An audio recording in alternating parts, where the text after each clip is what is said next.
Hello everyone, today I'm going to show you how to customize your header on SiteGround. So before you creating an account, you will have to purchase the plan of web hosting, and if you want to buy to premium or subscription of SiteGround, please go through the link in description. You will get a referral code from me. So after creating your account, just simply log in, and to change the design of your email, navigate to your client area, services, email marketing, and manage button under your product name. So just tap on it, this manage button, and clicking on the campaign will launch the email builder where you can change its designs from the design tab, and also header change.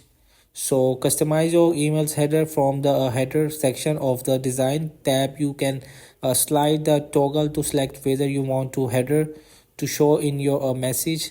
If you slide to toggle for a header to be shown, you are able to choose what you display, your brand name or logo in the message header. Additionally, you can decide between left, right, or center alignment by clicking on the one you like best. And this is the all scenario. So hope this video help you. Please don't forget to like and subscribe and get notified for more videos.